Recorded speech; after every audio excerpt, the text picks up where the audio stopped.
Olá pessoal, nesse vídeo nós vamos falar um pouco sobre o orçamento familiar e como ele pode impactar a vida de vocês. Primeira coisa que vocês devem se perguntar, o que é um orçamento familiar?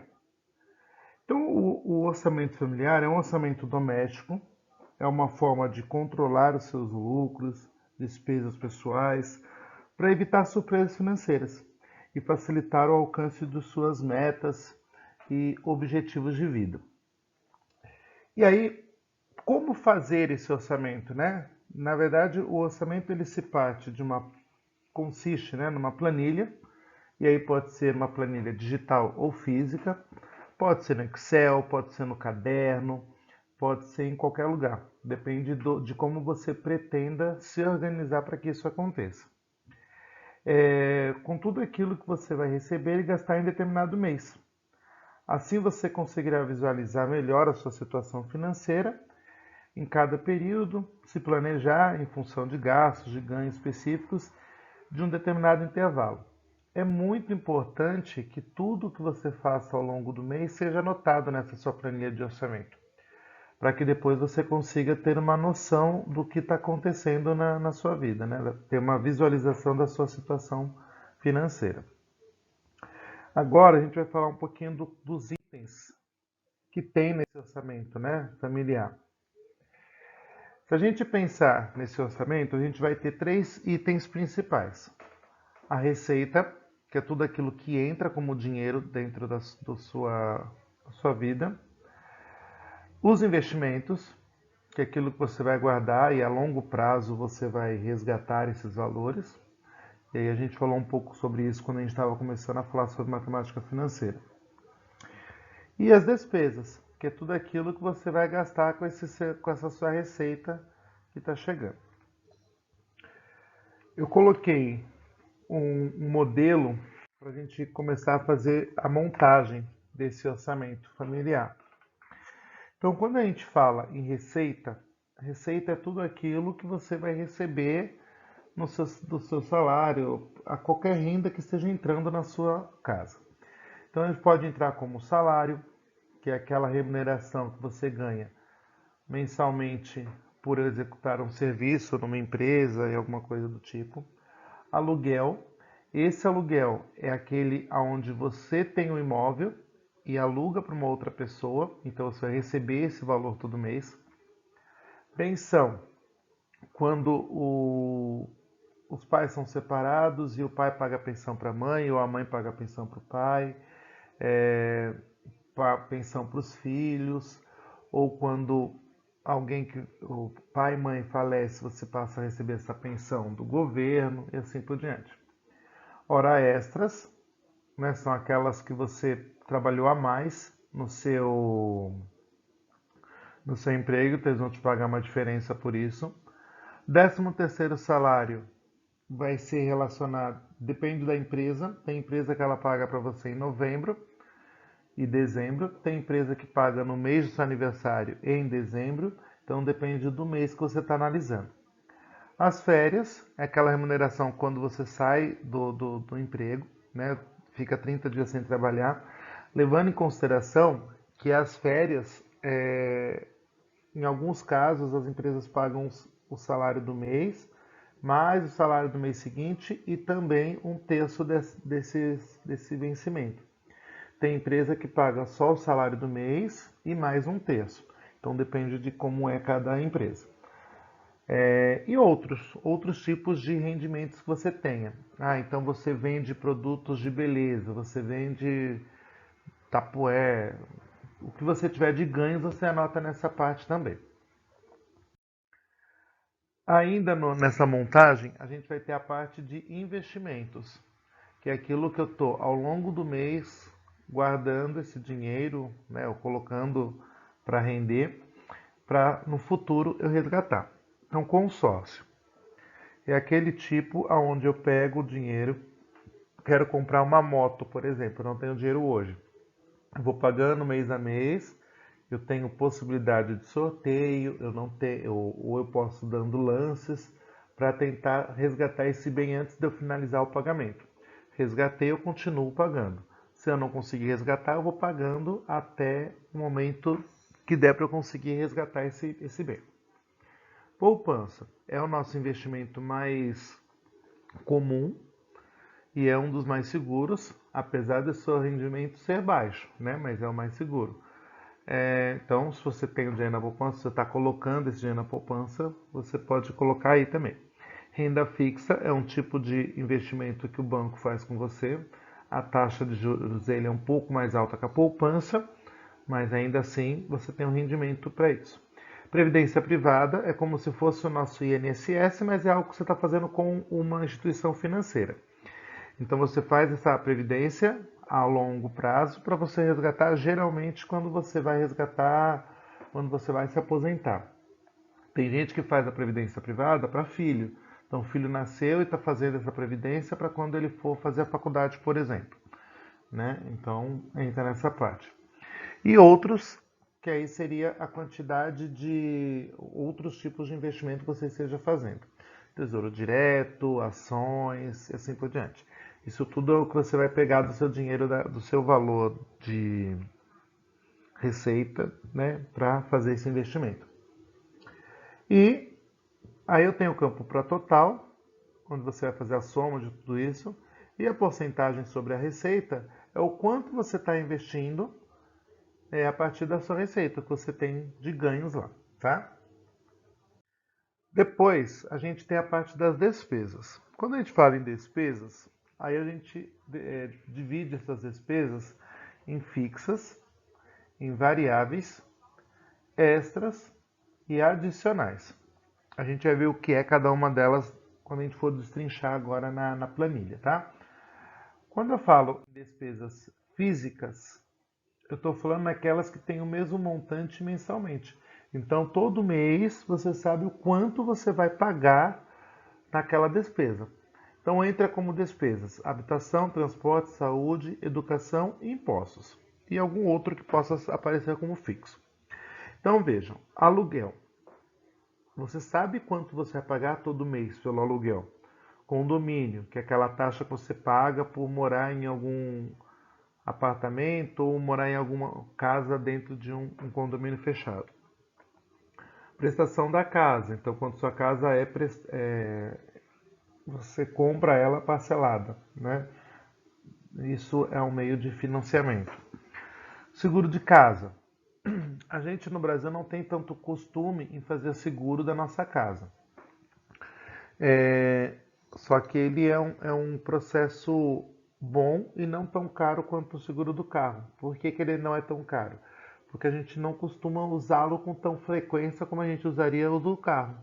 Mas o seguro da casa ele é útil caso aconteça de ter um desmoronamento, uma árvore caiu, entraram e assaltaram sua casa. Então ele é útil nesse sentido. Geralmente você faz o seguro anual e aí você parcela isso em algumas vezes. Então depende de como você vai fazer essa contratação desse seguro. Mensalista, e aí seria como se fosse a nossa empregada, né, ou jardineiro, o que tiver de que você vai pagar mensalmente para essa pessoa. Prestação do carro, isso também é mensal, né? Você parcelou o seu carro e vai pagando ao longo do mês. Seguro do carro é o mesmo esquema do seguro da casa, só que ele é um pouco mais caro, se a gente for pensar nisso. Estacionamento. Essa questão do estacionamento, ela vai entrar aqui e depois ela entra em outro momento também. Nesse caso, é quando eu, por exemplo, eu vou para a faculdade todos os dias e todos os dias eu vou parar o carro no estacionamento. Então eu faço um pacote mensal lá no estacionamento. Então eu sei o quanto eu vou pagar por mês lá no estacionamento, tá? Seguro saúde. A gente também não tem costume de fazer seguro saúde no Brasil, mas é como se fosse um tipo de convênio médico. Plano de saúde. Esse a gente costuma fazer com mais frequência, e aí a gente tem esse plano mensalmente sendo pago, e uma vez por ano ele tem o seu reajuste de acordo com índices, né, estabelecidos aí pelo governo, pela associação da onde sai o seu convênio. Medicamentos, e aí esses medicamentos é o mesmo caso do estacionamento. Nesse caso, o medicamento é aquele medicamento de uso contínuo. Então, aquele que todo mês eu vou ter que comprar. Então, por exemplo, uma pessoa que tem a diabetes, todo mês ela vai ter que comprar insulina ou providenciar insulina, né? Faculdade também é um valor fixo, que geralmente uma vez por ano você tem atualização. Algum curso que você vai fazer que também seja parcelado em valores fixos, então um curso de inglês, um curso de espanhol, de informática e assim por diante. O IPTU, que é a taxa, é o imposto que a gente paga para a prefeitura pelo nosso imóvel, né? Então a gente tem a casa, vem lá no começo do ano, esse valor também pode ser parcelado ao longo do ano. O IPVA é um outro tipo de imposto, mas é um imposto que você paga para o governo estadual. Uma parte vem para o município, mas inicialmente você está pagando para o estado. Também pode ser parcelado, né? Hoje você tem outras opções, além de você pagar no dinheiro no banco, você pode pagar o seu IPVA no cartão de crédito. Então você tem uma opção maior de parcelamento, tudo bem? E outros, caso tenha algumas outras despesas que sejam fixas. Então as fixas são aquelas que vão acontecer todos os meses, né? E todos os meses você sabe necessariamente o valor que vai acontecer disso, tá? Aí nós temos, desculpem, as variáveis. Nas variáveis, também são aquelas que eu vou pagar todo mês, mas eu posso ter variação no seu valor, que é o caso da luz, da água, do telefone, telefone fixo, do celular, o gás, mensalidade da TV, internet. Alguns desses, apesar deles serem planos, você faz o plano e vem lá o valor fixo todo mês, mas você pode ter uma variação. Então, a televisão, a mensalidade da televisão, ela é fixa.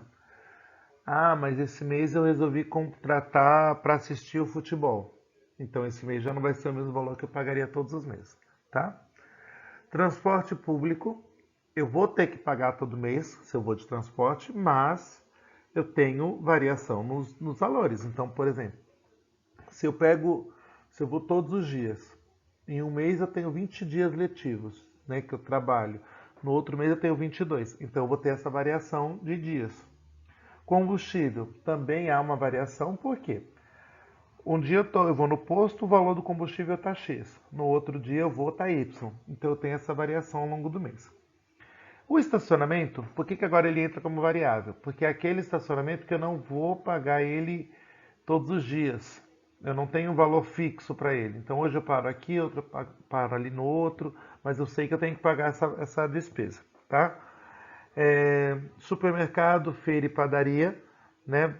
Cada dia que você vai, os preços estão diferentes, então você não tem certeza no valor que está sendo pago. Medicamentos. Nesse caso, é aquele medicamento que você não precisa comprar continuamente. Então, eu tenho rinite, por exemplo. Vou comprar um remédio para rinite. Eu tenho que comprar ele todo mês, religiosamente? Não, vou comprar um mês, quando acabar eu vou lá e compro. Então, tem essa variação. Tem mês que a minha rinite vai atacar, tem mês que não vai. Então, a gente tem isso. Cabeleireiro, manicure, academia, clube, são coisas que você vai fazer ao longo do mês, mas às vezes você pode fazer um pouco a mais, um pouco a menos, depende. Então, sem cabeleireiro, você cortou no começo do mês, mas chegou lá no meio do mês você tem um casamento para ir. Você vai precisar cortar o cabelo de novo. Então, tem algumas variações desse tipo, tá? Depois disso, nós temos as extras, que são aquelas que a gente são extraordinárias, elas podem acontecer e a gente tem que estar preparado para isso. Elas podem acontecer ou não durante o mês, né? Então, médico, dentista, hospital. O médico, e o hospital, caso você não pague um convênio médico, né? Se você tem um convênio, às vezes você não precisa pagar isso, né? A não ser que seja algo que seja separado do seu convênio, que o seu convênio não cobre. Dentista, a gente geralmente a gente não costuma fazer um plano de dentista ao longo do ano. A gente vai quando tem necessidade. Ah, deu uma dor do dente, eu vou lá, né? E assim por diante. Carro e casa. O carro, por exemplo, eu vou trocar o óleo do carro. Eu não faço isso todo mês. Eu faço quando há necessidade, quando chega lá na quilometragem necessária. A casa quebrou um cano, preciso consertar. Então, isso tudo são coisas que eu vou gastar, podem ser que aconteça, mas não é necessariamente que eu vou comprar. Educação, material escolar, uniforme. Depende. Se o aluno estuda no município, por exemplo, ele vai receber esse material, mas se ele é do particular, você vai ter que fazer esse pagamento ao longo de alguns meses. Então é algo que vai acontecer, mas não necessariamente já está acontecendo. E por fim, a gente tem as despesas adicionais, que são aquelas que não precisam acontecer, elas acontecem ao longo do mês, mas elas não precisam acontecer. Então são aquelas que, se por um acaso eu precisar fazer cortes no meu gasto, dos meus gastos, elas são as primeiras que eu vou ter que olhar para poder tirá-las, né, dos meus gastos. Então, lazer, viagem, cinema, teatro, restaurante. Então vejam agora, a gente está com uma pandemia. É a primeira coisa que a gente vai cortar, vão ser viagens, cinemas, teatros, porque a gente não pode estar lá. Então são gastos que são adicionais que nesse mês não vão ser feitos. Né? Mas se eu fosse mandado embora, seriam elas que eu iria cortar. Né? Roupas, calçados, acessórios, são coisas que eu não vou comprar todo mês, não vou comprar sempre, mas se eu precisar eu vou cortar. E presentes, né? E outras coisas, caso aconteça, tá bom? Pessoal, então essas daqui foram as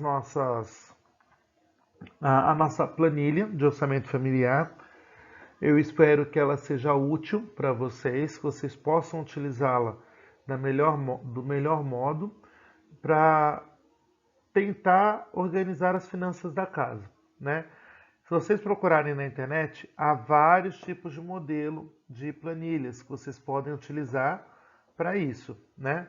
Essa daqui é um tipo mais detalhado, mas tem gente que usa as mais simplificadas, então depende do que você quer, de como você quer organizar. O importante dizer é o seguinte, que se você se organiza em relação às suas finanças, você consegue fazer algo a mais. Então você consegue guardar um dinheiro para uma viagem no futuro, você consegue guardar dinheiro para comprar algum bem depois. Então é isso que é importante na educação financeira. Você ter a ideia de que você não vai ser pão duro. Você vai se policiar e saber aonde você está gastando o seu dinheiro. Uma vez que você saiba onde está gastando o dinheiro, você sabe onde você pode cortar, caso necessário, para que você não tenha prejuízos lá na frente. Tá bom? Pessoal, muito obrigado pela atenção e até o próximo vídeo.